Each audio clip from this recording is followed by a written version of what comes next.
Live from downtown Detroit, Local 4 News at 6 starts now.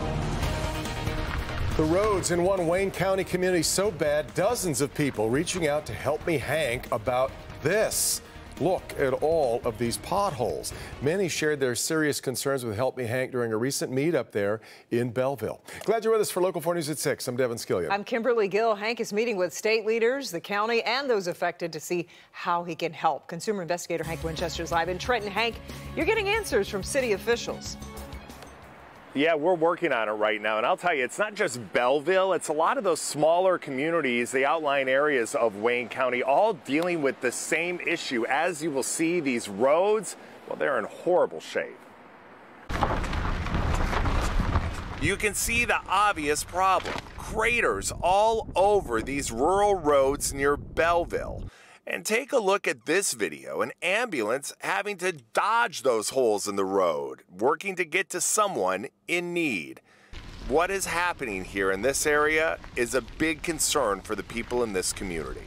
The wear and tear on our trucks, you know, we got farmers getting out in the road with tractors at night trying to grade the road so our wives can get home. Yeah. If somebody... It's that bad. It's that bad. Yeah. Monday during my Help Me Hank meetup here in Belleville, it was the talk of the town. Everyone had a complaint about the roads. It's horrible. You can't drive down them. Ambulances can't get down here. Fire and police have a hard time getting to these houses that are on these roads. So I got in touch with State Representative Reggie Miller. What is a possible solution? The solution is Wayne County. These are Wayne County roads. They're owned by Wayne County. They have to maintain them. Help Me Hank now working with the county. We let them know about this stretch of roadway in Belleville that was a complete mess. And on Monday, crews were out there all day laying down gravel, dirt, grading the roadway, making it safer for those in this area. Back out here live, and listen, we get it. We know there's a lot of roadway to cover and only so many crews, but here's the best advice. The county, if they need to hear from you directly. If you have a problem road in your area, the number you can call is 888-762-3273, 888-762-3273. County leaders, they really want to hear from you. If there's an issue that needs to be addressed, they'll do what they can to get a crew out there. This is just one report on this issue. We're going to continue to follow this story. We're going to work to get help to those that need it the most. We're live here tonight. Hank Winchester, Help Me Hank. Back to you. Okay, Hank, we appreciate it. President Biden is not going to face charges for keeping some classified documents at his home in Delaware once he left office. Special counsel Robert Hur's report concludes President Biden willfully retained and disclosed classified national security information. That included classified documents and personal notebooks that he kept from his days as vice president under the Obama administration. Hur's report includes some harsh characterizations of Biden's memory, but it's also careful to make distinctions between Biden's case and that of former President Trump, highlighting Biden's cooperation with the National Archives and the Department of Justice. The report will now be submitted to Congress. Meantime, senior advisors of the president Metro Detroit today to meet with local leaders in the Arab and Muslim communities. The meeting comes as the president's 2024 campaign faces backlash over support for Israel. Sean Lake joins us live. And Sean, you're getting reaction from someone that attended today's meeting. Right inside the meeting, actually a private meeting held with these administration officials, meeting with community members, but also holding some one-on-one meetings. One was with a longtime community leader, the publisher of the Arab American News, Osama Siblani. He just walked out. I wanted him to take us inside what these meetings are like. Take me inside that room. What happened? Well, you know, first of all, they listened to what we have to say, and I gave them a statement, which I'm going to give to you. This statement is... But the headline on the statement would be total ceasefire call from the President of the United States. Yeah, I mean, we have like 7 items on the ceasefire. This is my statement. It was given to the people inside. One of it is an immediate ceasefire. and the other one is to release the hostages and the prisoners from both sides, the Israelis and the Palestinians.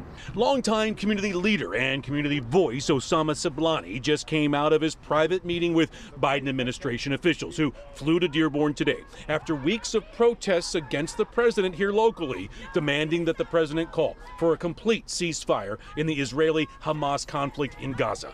Local Arab American leaders and religious leaders making it clear the president has lost their vote. Siblani says the meetings today were not about losing those votes, but spurring some action. They're hearing, but they're not doing anything so far. So we are waiting for them to do something. When will we see them do something? Well, as soon as possible, because the situation is very, very bad in Gaza.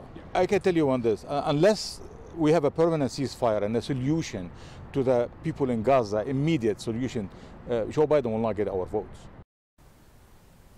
Back here live, strong support for President Biden first time around as he was elected president. Strong in this area and with this particular vote.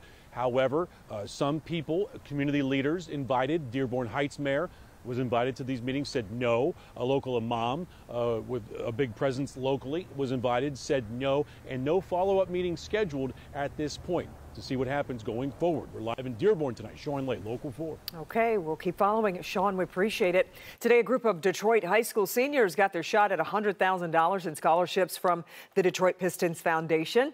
It's all an annual competition held each year in honor of Black History Month. And as our Megan Woods shows us, it's all about creativity and courage.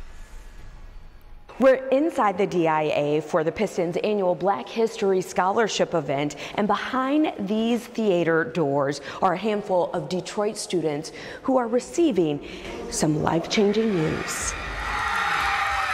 This is when the Detroit Pistons Foundation and Pistons legend Rick Mahorn celebrate Black history in the making.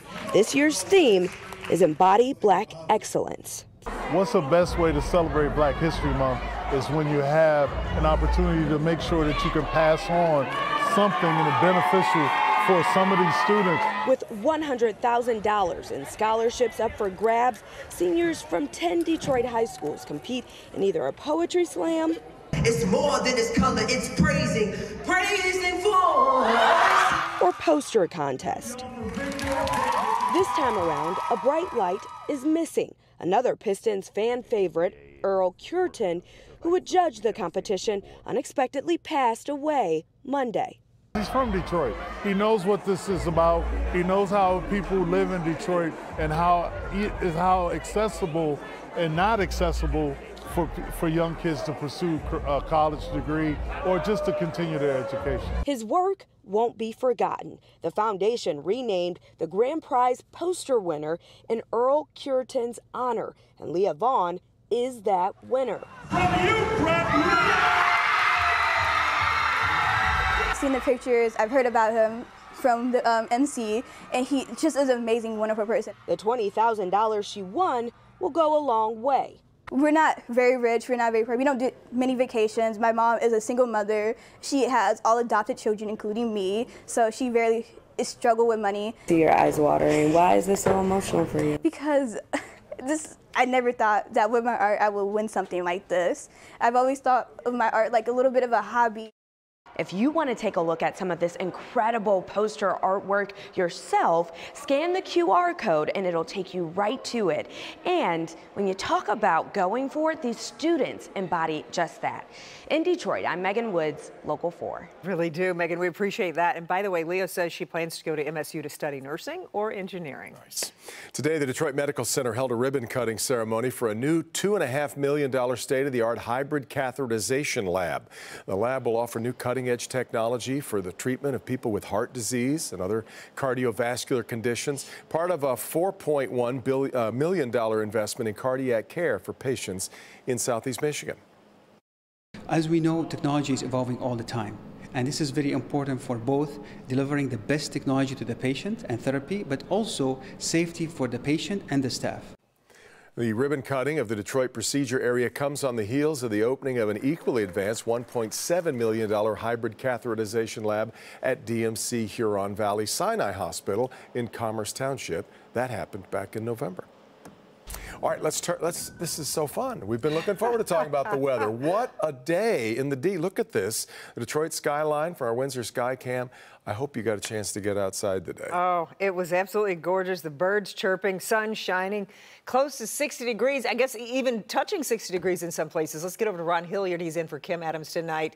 Ron, are we going to keep the trend going here? We're going to keep it going for just a little bit longer into tomorrow with record warmth, but then we will see that trend coming to an end with temperatures falling over the weekend. We have a cold front coming through to usher some cooler air back into the area. So beautiful look into downtown Detroit, looking toward the News Center area. We have temperatures coming in right now, 56 degrees for Detroit, 55 Ann Arbor, Port Huron 54, 56 for Monroe. Those winds are picking up. Clouds also increasing in our area, and rain showers trying to make their way into southeast Michigan. But we have some very dry air that will keep the rainfall on the low end. It'll be limited and also very sporadic. So this evening, those temperatures are now falling down into the mid-50s. We will have them increasingly getting down lower into the upper 40s and the lower 50s tonight. But we will have a very spotty chance of a couple of showers coming in. Besides that chance of the showers coming in, the wind is going to be the next big issue. And then we have, of course, the story for tomorrow. It remains very warm out there. And tomorrow we will break a record. I'll tell you what that is and just how warm we get.